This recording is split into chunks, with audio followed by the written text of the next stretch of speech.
buenos días a todos. Vamos a seguir con el temario. Nos toca continuar con el tema 10 de velocidad y distancias. Vamos a verlo.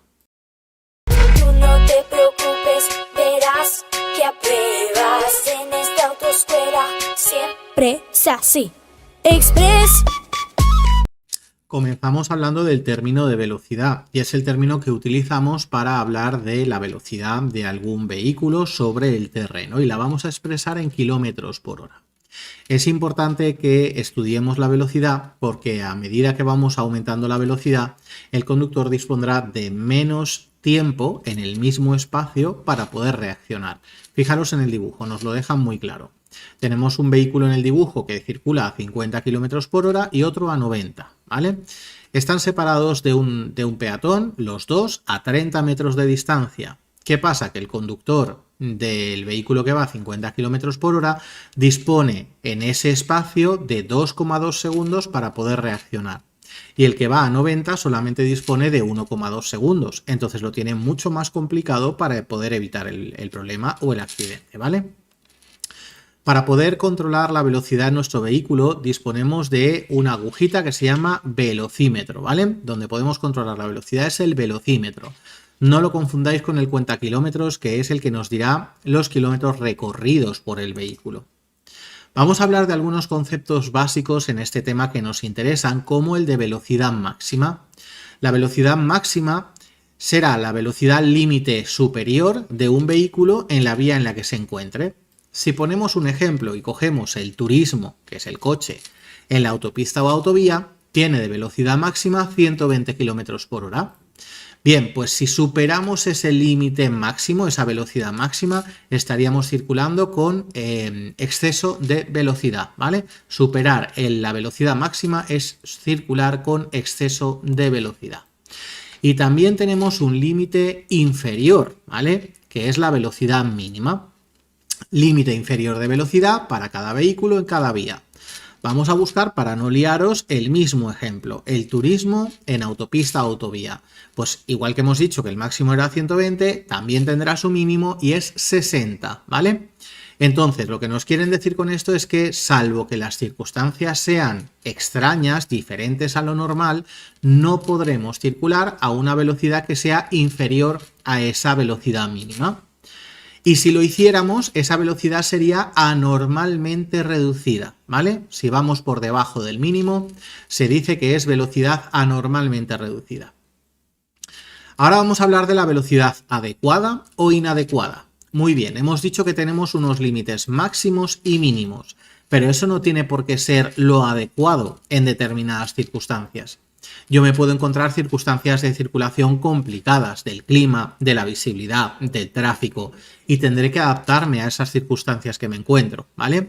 Entonces, en el momento en el que el conductor tenga en cuenta todos esos factores y baje la velocidad hasta la que sea la adecuada, la segura en ese momento, entonces eso será una velocidad adecuada.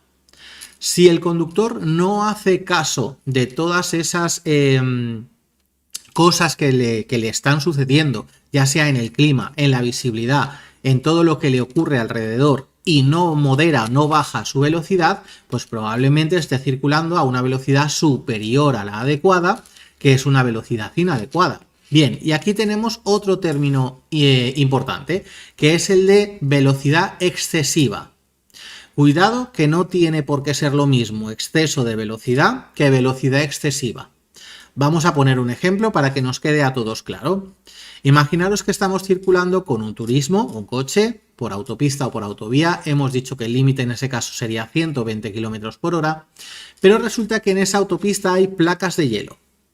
Entonces, si circulamos a 100 km por hora con nuestro turismo por esa autopista con placas de hielo, no estamos superando el máximo, es decir, que no es exceso de velocidad.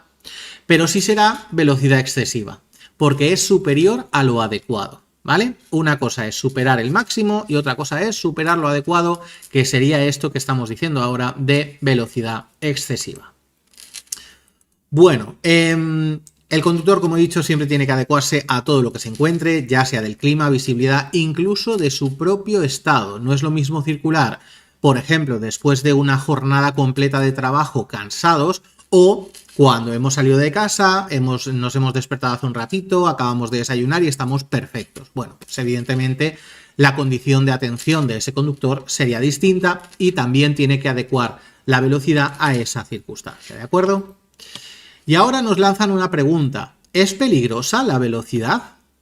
Bueno, si cogemos la velocidad sola, sin nada más, sin otros factores que influyan en lo que estemos viendo en ese momento, pues la velocidad no tendría por qué ser peligrosa. Es más, el sistema más seguro de transporte es el aéreo, ¿no? El ir en avión.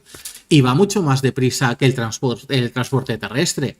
Sin embargo, cuando hablamos de, por ejemplo, un coche, un camión, un autobús, tiene muchísimos más accidentes que un avión. Entonces, no es realmente la velocidad, sino otros factores que puedan interactuar con ella la que la pueden volver un riesgo, ¿vale? Lo que sí nos tiene que quedar claro es que en un accidente, a mayor velocidad en el momento del accidente, los daños van a ser peores tanto en el vehículo como en las personas que viajen en él. Vamos a hablar ahora de la adecuación de la velocidad a las circunstancias y, como he dicho, tenemos que tenerlo todo en cuenta. El estado del conductor, el estado del vehículo, si el vehículo va cargado o no, la visibilidad, las condiciones de adherencia al suelo, la calidad de la circulación, todo lo tenemos que tener en cuenta para escoger nuestra velocidad adecuada de circulación. Vamos a ver en qué situaciones tendríamos que moderar la velocidad, es decir, bajarla algo un poco por debajo del máximo. Vamos a verlo en el vídeo.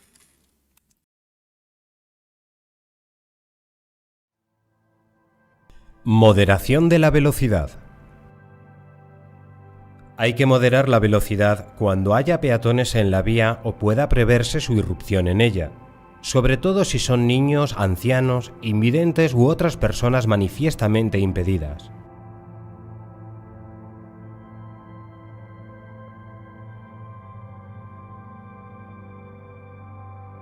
Al aproximarse a ciclos circulando, así como en las intersecciones y en las proximidades de las vías de uso exclusivo de ciclos. En las proximidades de los pasos de peatones no regulados por semáforo o agentes de circulación. Y al acercarse a mercados, centros docentes o a lugares en los que sea previsible la presencia de niños.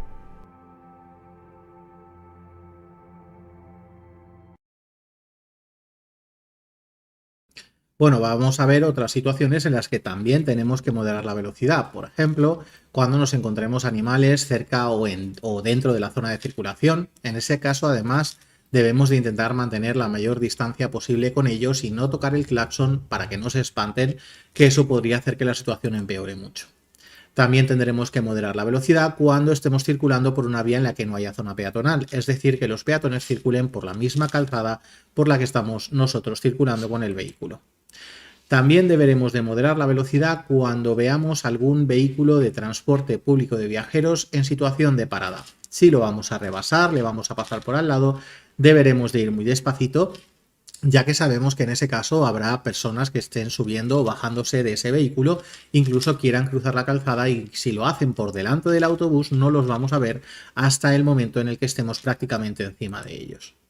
También moderaremos velocidad cuando estemos adelantando fuera de poblado a los ciclistas o también a que nos encontremos fuera de poblado a vehículos inmovilizados, ya que fuera de poblado no es normal encontrarnos vehículos inmovilizados y seguramente puede ser que tengan algún tipo de problema, de avería, que alguien se encuentre mal, con lo cual si pasamos muy rápido no nos podríamos fijar en la situación que tienen. Si pasamos más despacito podemos observar un poco y si hace falta pues darles nuestra ayuda.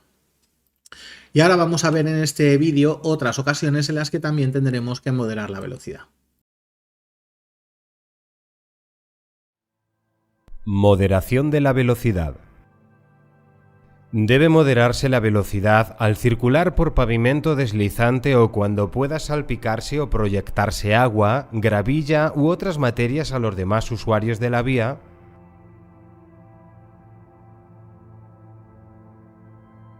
y al aproximarse a pasos a nivel, a glorietas e intersecciones en que no se goce de prioridad.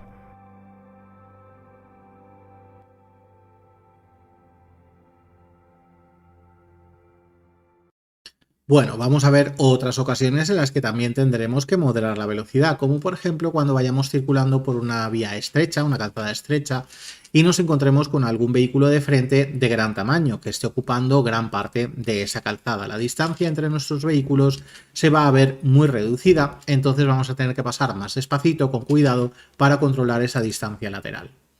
También cuando seamos deslumbrados por los faros de otros vehículos, en ese caso miraremos un poquito hacia la derecha para que el haz de luz entre por el lado del ojo y no directamente por el centro, y si llegásemos a quedarnos cegados por ese motivo nos detendremos donde estamos, no nos apartamos al arcén, porque si pensáis, en ese caso, si nos hemos quedado cegados y nos movemos, no sabemos si por ese camino de poder movernos nos vamos a encontrar con un peatón, un ciclista o incluso nos salimos de la calzada, ¿vale? También tendremos que moderar la velocidad en cualquier circunstancia en la que la visibilidad no sea la adecuada, por circunstancias del clima o incluso por curvas o cambios de rasante de visibilidad reducida. Bueno, y ahora vamos a hablar de la velocidad limitada. Y la velocidad puede estar limitada de forma genérica, como aprenderemos en las tablas de velocidad, y eso siempre lo tenemos que tener en cuenta porque son normas que siempre están, aunque no haya señalización. O en alguna ocasión nos podemos encontrar alguna señal que nos indique la velocidad máxima en algún tramo por algún motivo en concreto, como pueda ser algún peligro. Como he dicho, las velocidades genéricas son las que vamos a tener que aprender en las tablas. Esto es un trabajo que queda por vuestra cuenta, el coger la tabla de velocidades para cada grupo de vehículos y en cada vía vamos a tener una velocidad máxima y una mínima. En lo que os puedo ayudar es en deciros que normalmente la velocidad mínima es la mitad de la máxima. Casi en la mayoría de los casos, ¿vale? Hay alguno por ahí que es una excepción, pero casi siempre coincide en que la mínima es la mitad de la máxima, así que ya tenéis prácticamente la mitad del estudio hecho, ¿vale? Bueno, en el caso del grupo de los turismos y motocicletas, cuando circulan por carretera convencional, la velocidad máxima que nos ponen de forma genérica es 90. Sin embargo, tenemos una excepción y es cuando la carretera tiene separación física entre los sentidos y además tenemos señales de 100. En ese caso, la velocidad para turismos y motocicletas será de 100 y no de 90. Otro caso diferente sería el autobús urbano. Los autobuses urbanos fuera de poblado no pueden superar los 80 km por hora. Los vehículos que realicen transporte de mercancías peligrosas, su velocidad quedará siempre reducida en 10 km por hora menos. Los vehículos especiales que lleven remolque, sean motocultores o no tengan luz de frenado, la velocidad máxima será de 25 km por hora. Para el resto de vehículos especiales, cuando pueden desarrollar una velocidad superior a los 60 en llano, el máximo será de 70. Y si no pueden desarrollar la velocidad de 60 en llano, no pueden llegar, entonces el máximo será de 40. Para ciclomotores y bicicletas el máximo es de 45 km por hora. Aunque cuidado que las bicicletas en bajadas pueden desarrollar velocidades superiores. Cuando un vehículo de 2 ruedas lleva un remolque o semirremolque, su velocidad quedará reducida en un 10% menos. Bueno, en el caso de tener una vía interurbana que no esté asfaltada, un camino de tierra, ¿vale? En ese caso el máximo será de 30 km por hora. En poblado, bueno, antiguamente en poblado era 50, salvo que hubiese señales, pero ahora la cosa nos ha cambiado mucho.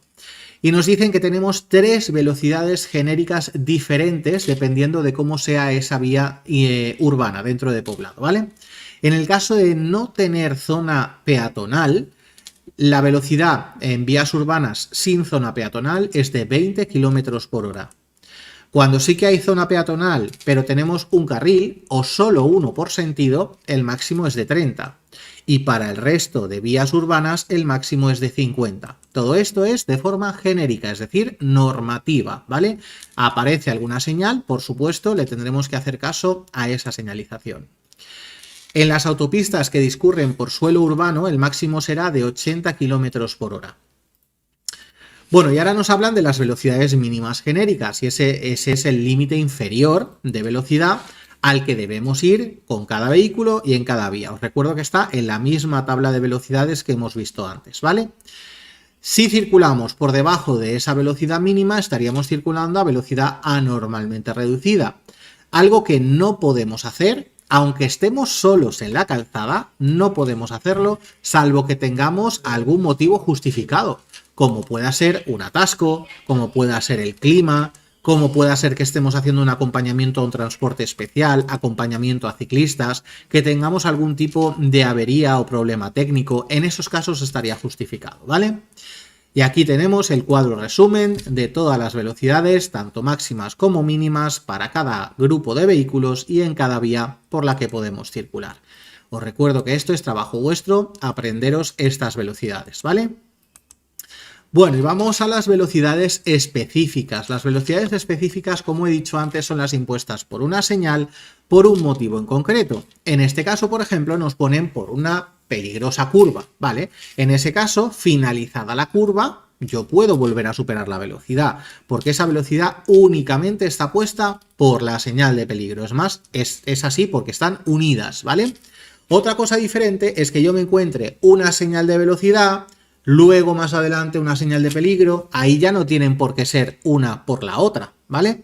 Pero si lo vemos así, como vemos en la imagen, como si fuera un sombrerito, la señal de peligro sobre la de velocidad, entonces esa velocidad está impuesta ahí por el peligro. Finalizado el peligro, finaliza también la velocidad, con lo cual no tendremos que esperar a elevar la velocidad hasta encontrar un fin de prohibiciones o de esa prohibición, porque no tiene por qué aparecer, ¿de acuerdo?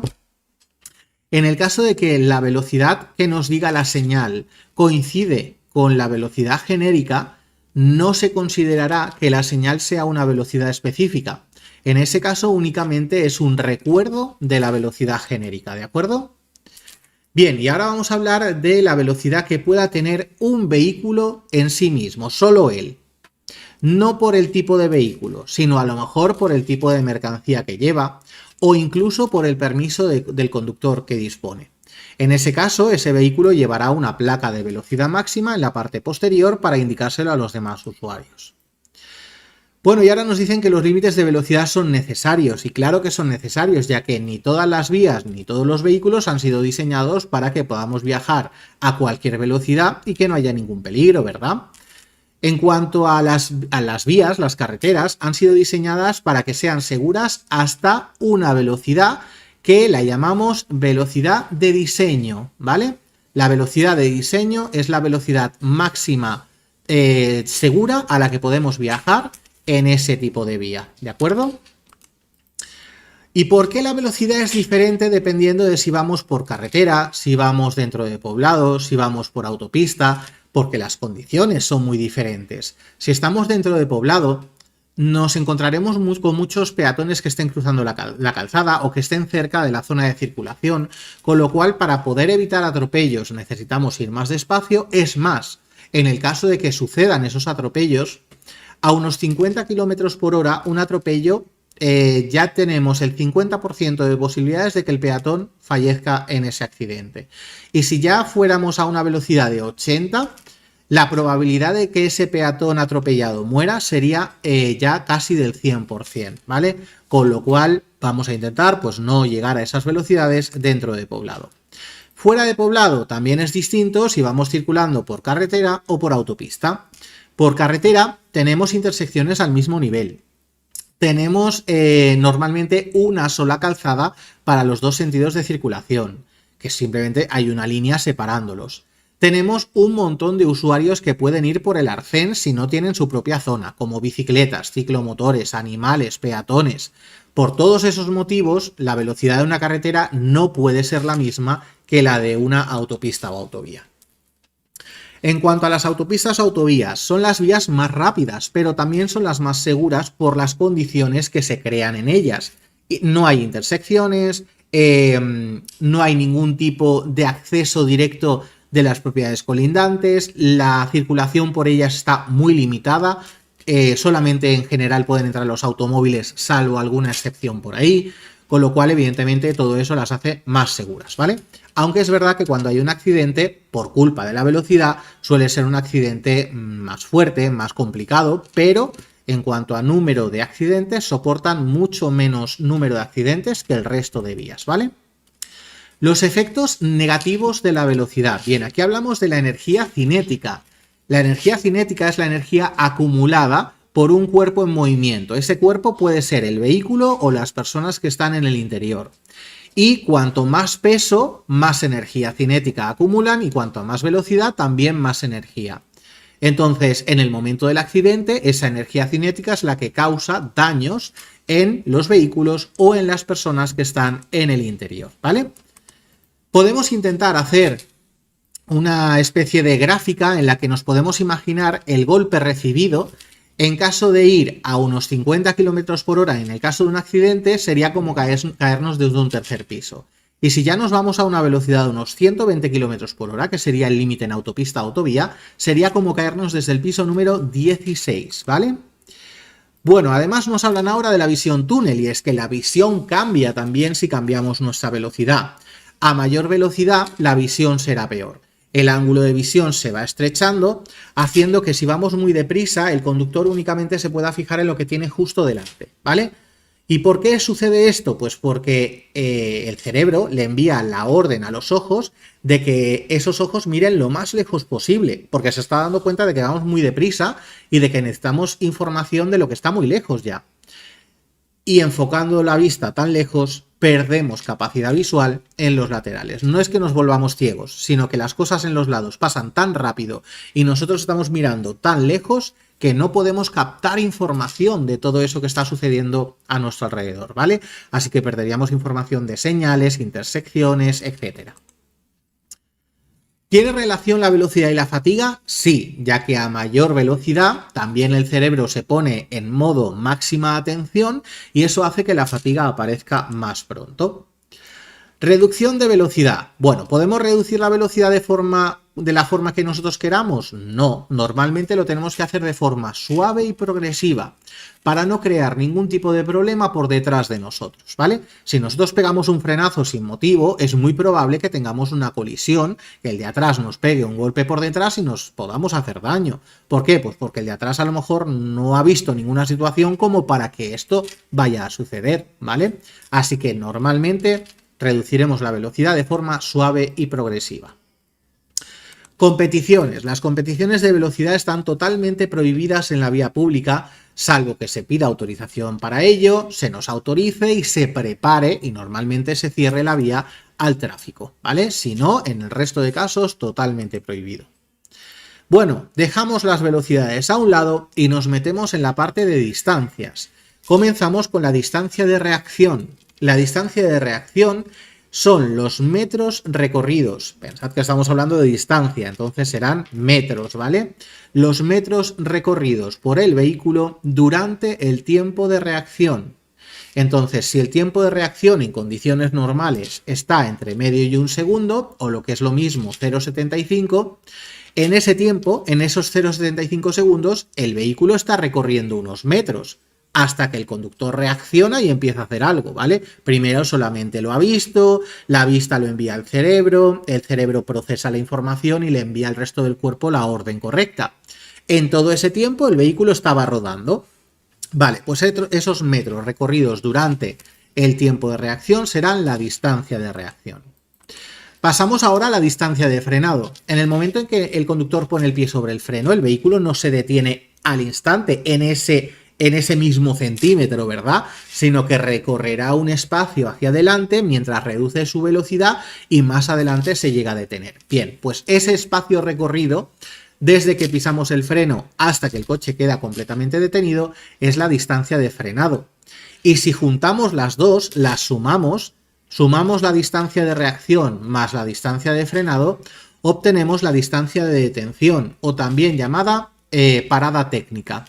Bien, aquí tenemos que contar desde que vemos el problema hasta que el vehículo queda completamente detenido. Toda esa distancia, ¿vale?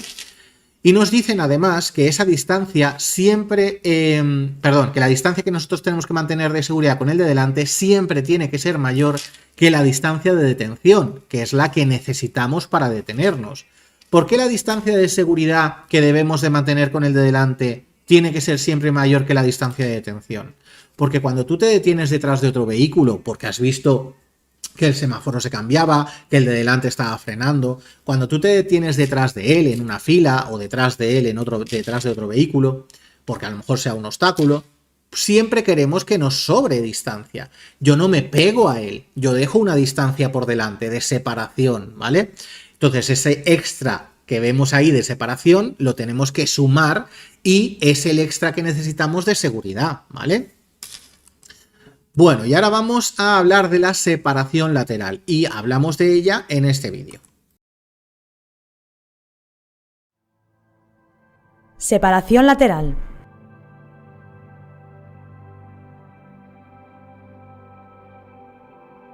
Todo conductor, al circular en paralelo con otros vehículos o usuarios, o al cruzarse con ellos, debe dejar una separación suficiente para evitar cualquier peligro.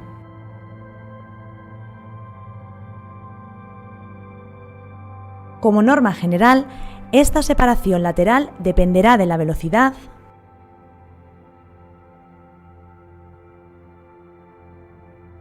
el estado de la calzada,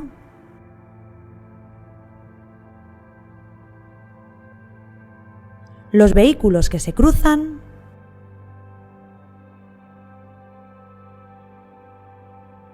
y las condiciones meteorológicas o ambientales.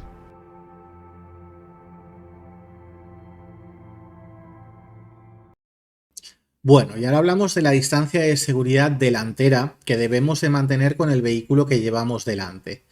Bien, ¿qué ocurre? Que no os puedo dar unos metros exactos, porque esos metros exactos no funcionarán siempre.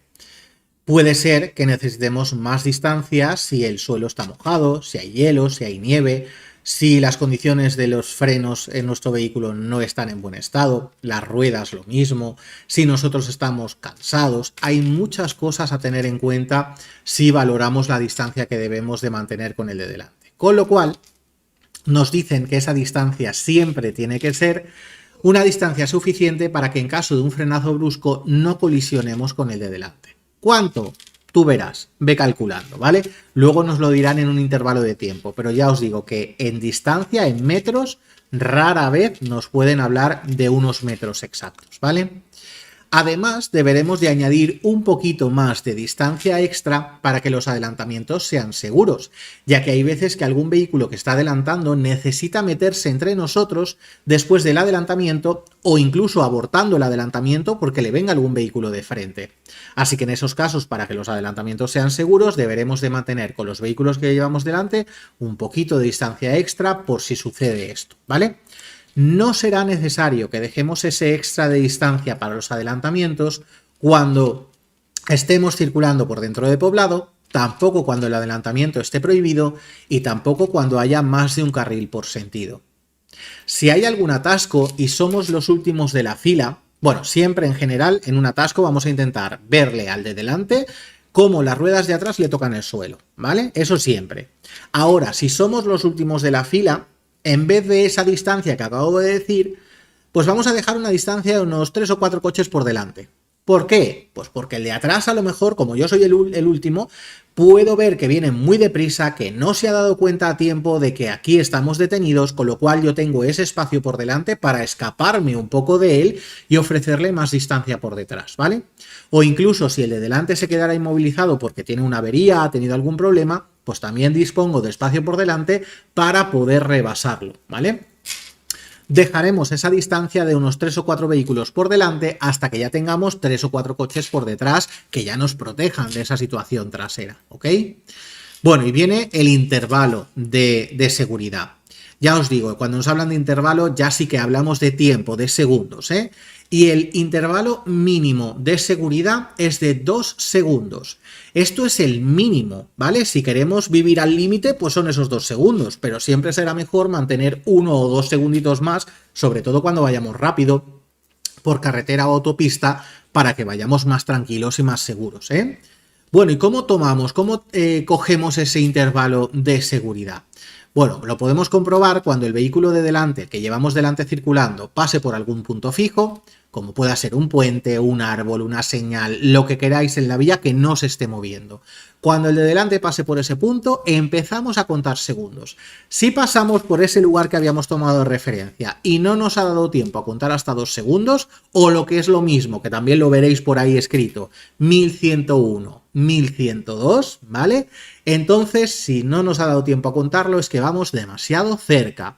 Deberemos de agrandar esa distancia un poco y volverlo a comprobar, ¿vale?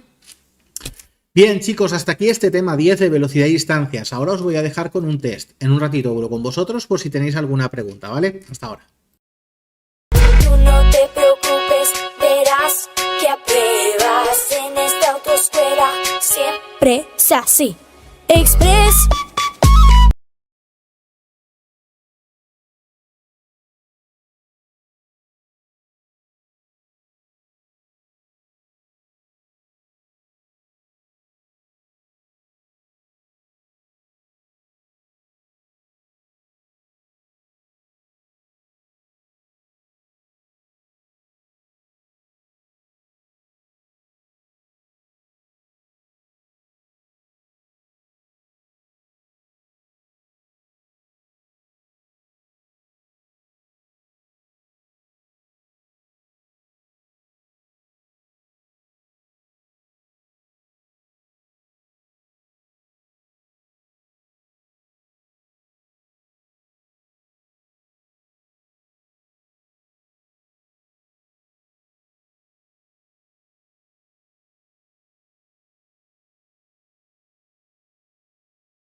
Pues ya estamos aquí de vuelta, vamos a esperar un par de minutitos por si tenéis alguna pregunta y nos lo indicáis por el chat. Pues nada, vemos que no hay ninguna pregunta, así que nos imaginamos que lo tenéis todo súper claro. Nada, esperarnos 2 minutitos, preparamos el siguiente tema y ahora mismo volvemos. Tú no te preocupes, verás que apruebas en esta autoescuela. Siempre es así. Express